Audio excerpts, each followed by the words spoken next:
Hello नमस्कार, कैसे हैं आप सब। आशा करता हूँ कि आप सब बड़े मस्त होंगे और आपकी पढ़ाई बड़ी जोर जोर से चल रही होगी। तो आज का हमारा टॉपिक होगा आयनिक बॉन्ड, और उससे पहले हमने पढ़ाया कोवलेंट बॉन्ड, और उससे पहले पढ़ाया हमने इनके टाइप्स और एक इंट्रोडक्शन दिया केमिकल बॉन्डिंग का। ठीक है, तो आज का टॉपिक होगा आयनिक बॉन्ड। आयनिक बॉन्ड बनता कैसे है, इसकी कैरेक्टरिस्टिक्स क्या होते हैं, इसके लक्षण क्या होते हैं, इनके किनके बद्धे बनता है। ठीक है, तो इसके बारे में हमारा डिस्कशन करने वाले हैं। तो आयनिक बॉन्ड जो बनता है कंप्लीट इलेक्ट्रॉन के ट्रांसफर द्वारा बनता है। जैसे कि एक एटम और दूसरे एटम है, तो एक एटम ये एटम या तो इसको पूरा कंप्लीटली इलेक्ट्रॉन दे देगा, या ये इसको इलेक्ट्रॉन दे देगा। ये दो एटम है, या क्या ये एटम क्या करेगा कि ये अपने इलेक्ट्रॉन इसको दे देगा, या ये इसको दे देगा। कंप्लीटली इलेक्ट्रॉन का ट्रांसफर के द्वारा जो बॉन्ड बनता है उसको आयनिक बॉन्ड कहते हैं। यह मेटल और नॉन मेटल के मध्य बनता है। ठीक है, मेटल और नॉन मेटल के मध्य बनता है। मेटल क्या करता है, इलेक्ट्रॉन को एक इलेक्ट्रॉन को लूज करता है, और नॉन मेटल क्या करता है, उस इलेक्ट्रॉन को, उसकी इलेक्ट्रॉन नेगेटिविटी अधिक होती है, जिसकी इलेक्ट्रॉन नेगेटिविटी अधिक होती है वो क्या करता है, इलेक्ट्रॉन को अपनी तरफ खींच लेता है। कंप्लीटली खींचने को एक जो इलेक्ट्रॉन को लूज करता है उस पर आता है कैटायन, और जो इलेक्ट्रॉन को गेन करता है, जो इलेक्ट्रॉन को लेता है, उसको पे आता है एनायन। कैटायन और एनायन का मतलब होता है धनात्मक का कैटायन और ऋणात्मक का एनायन। ठीक है, इन दोनों बॉन्डों के, इन दोनों एटम के मध्य एक फोर्स लगता है, उसको बोलते हैं हम इलेक्ट्रोस्टैटिक फोर्स। क्या बोलते हैं, इलेक्ट्रोस्टैटिक फोर्स। ठीक है, ये फोर्स, इस फोर्स के द्वारा ही ये बॉन्ड बना रहता है। जब बॉन्ड बनता है, जब ये बॉन्ड बनता है, देखो मैंने क्या बोला, जब इलेक्ट्रॉन कंप्लीटली इलेक्ट्रॉन, जैसे कि एग्जांपल लियो NaCl और KCl। ठीक है, ये क्या होते हैं, सॉलिड स्टेट में होते हैं हमेशा। ये बॉन्ड कहाँ बनता है, ऑलमोस्ट सॉलिड स्टेट में बनता है, सॉलिड कंपाउंड बनता है, जैसे कि सॉलिड साल्ट कि इसके पास क्या है, Na है, इसका 11 होता है, तो ये क्या करता है, 1H2 2H2 2P6, ठीक है, 3H2 3P1 3S1।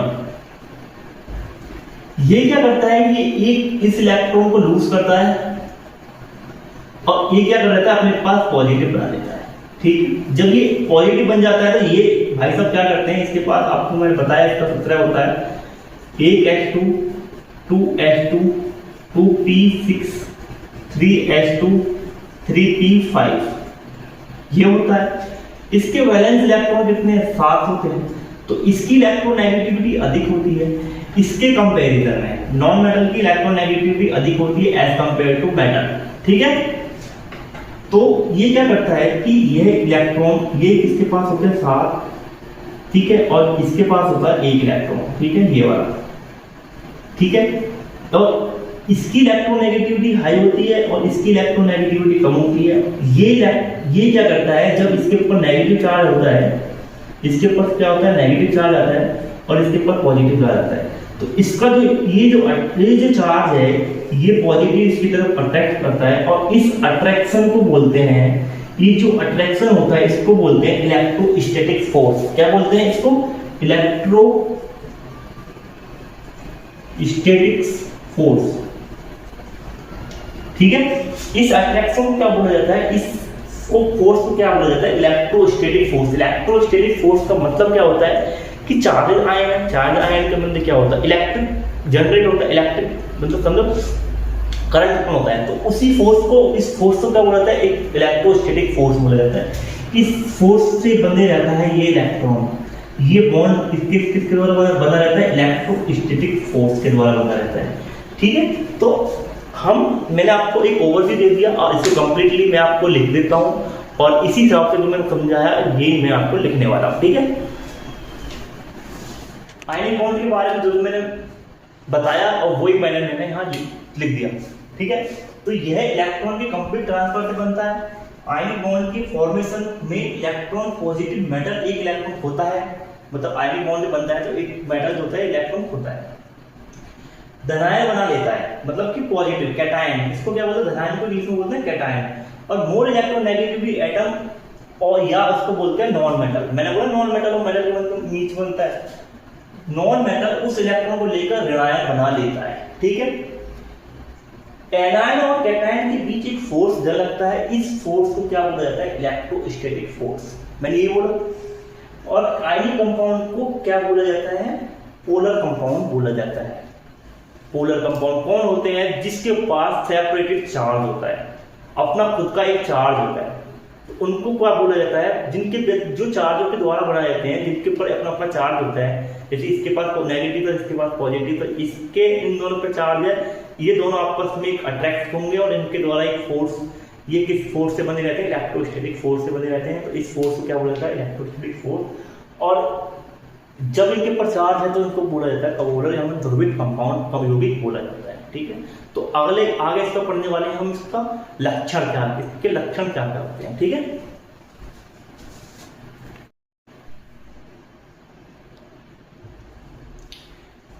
इसके लक्षण क्या क्या होते हैं, इसके लक्षण चार, इसके लक्षण होता है, एक स्टेट होता है गलनांक, सॉल्युबिलिटी, कंडक्टिविटी, ठीक है। तो इसकी स्टेट क्या होते हैं, स्टेट क्या होती है, हमेशा ठोस अवस्था में पाए जाते हैं, ठोस अवस्था, ठोस स्टेट होती है, मतलब अवस्था, ठीक है, ठोस अवस्था में होते हैं। गलनांक एवं क्वथनांक, इसको बोलते हैं मेल्टिंग पॉइंट, इसको बोलते हैं बॉइलिंग पॉइंट, ठीक है, इंग्लिश में।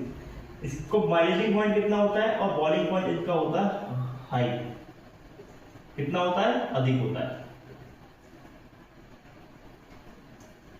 क्यों होता है, ये क्या होता है, एक ज्योमेट्री इनकी कैसी होती है, इनकी क्रिस्टल, इनकी जटिल बहुत कठोर होते हैं।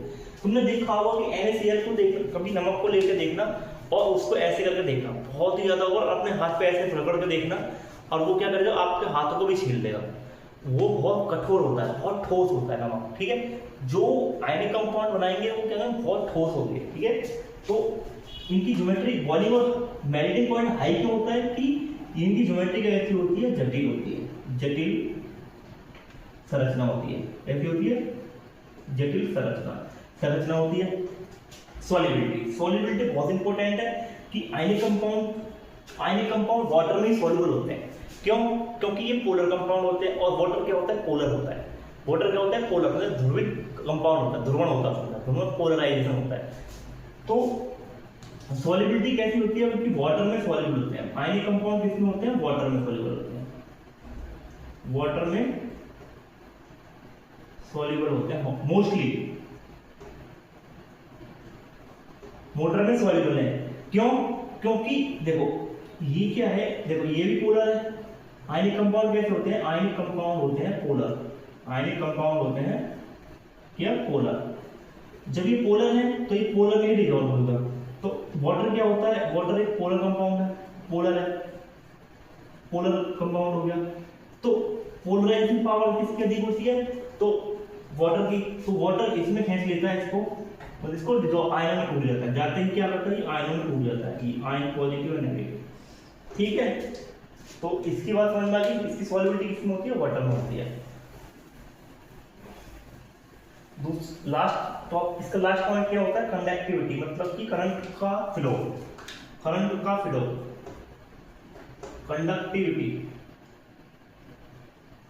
कंडक्टिविटी, ठीक है। कंडक्टिविटी मतलब करंट का फ्लो कैसे, ये क्या होते हैं, गुड कंडक्टर होते हैं। गुड कंडक्टर कैसे होते हैं, ये कैसे होते हैं, देखो मैं बात समझना कि ये हमारा एक बीकर दिया, ठीक है, इसमें क्या करा, मैंने नमक डाल दिया, मतलब सॉलिड नमक डाल दिया। बहुत देखना, हिसाब से देखना, ये क्या है, सॉलिड नमक है, सॉलिड सॉल्ट, ठीक है। यहां मैंने पप्पू बनाया, पप्पू, और पप्पू को मैंने यहां खड़ा कर दिया, ठीक है, ठीक है। अभी तो इसके बाल ऐसे हैं, इस हिसाब से ये पप्पू हो गया, और इसका एक हाथ मैंने इसमें रख दिया, ठीक है, ठीक है। और इधर से मैंने करंट दिया, करंट, ठीक है, क्या दिया, करंट दिया।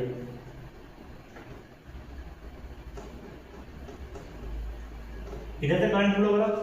क्या पप्पू के बाल खड़े होंगे? इस पप्पू के बाल खड़े होंगे सॉलिड स्टेट में? बताओ, खाली नमक है, खाली नमक में मैंने करंट डाला, मतलब खाली नमक में मैंने करंट का विद्युत धारा दी, करंट दिया, तो क्या इसके अंदर को करंट लगेगा? नहीं लगेगा। क्यों? क्योंकि सॉलिड स्टेट में ही आयनों में टूटा है। कभी नमक, खाली नमक में कभी करंट नहीं लगता जब तक वो इसकी मेल्टिंग या तो मेल्ट ना हो जाए या फिर गल ना जाए या वो उसके अंदर वो डिजोल्व ना हो जाए, वो आयनों में न टूट जाए। जैसे ही हम इसमें पानी डालते हैं, जैसे ही हमने क्या करा, ठीक है, हमने इसमें जल डाला, क्या डाला? पानी डाला, H2O डाला, ठीक है।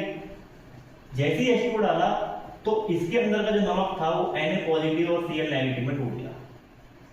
जैसे ही चारों में टूटा तो इस पप्पू को क्या लगा? इसके बाल खड़े हो गए, इसकी क्या हो गए? बाल खड़े हो गए, करंट फ्लो हो गया। करंट फ्लो क्यों हुआ? क्योंकि ये एक्वस स्टेट में आया। एक्वस स्टेट में जैसे इसको पानी मिला, ये डिजॉल्व हुआ, आयनों में टूटा, आयन में टूटने के बाद ये क्या हुआ? सीधा इसको करंट, जब तक करंट नहीं लगा। तो बात क्या आती है? बात ये आती है कि कंडक्शन जो होता है only aqueous state and molten state पे ही होता है। कंडक्शन कहाँ होता है? Only aqueous state and molten state में होता है। Ionic compound is the good conductor. Ionic compound is good conductor.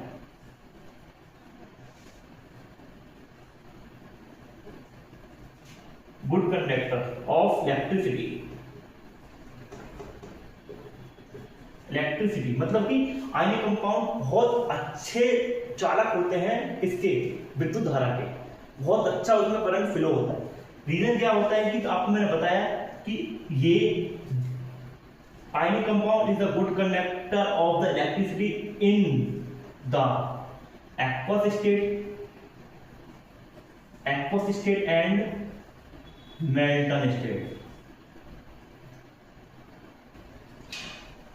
Merton state, ठीक है। मतलब कि आयनिक कंपाउंड हमेशा गुड कंडक्टर, मतलब इलेक्ट्रिसिटी गुड कंडक्टर होते हैं ऑफ द इलेक्ट्रिसिटी का मतलब विद्युत धारा के बहुत अच्छे चालक होते हैं aqueous state and molten state.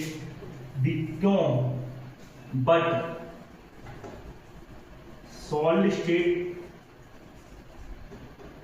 In solid state current not current flow, ठीक है।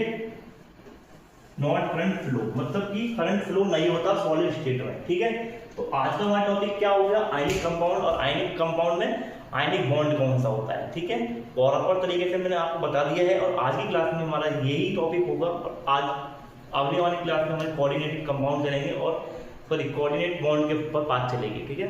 तो आज की क्लास में इतना ही। जय हिंद।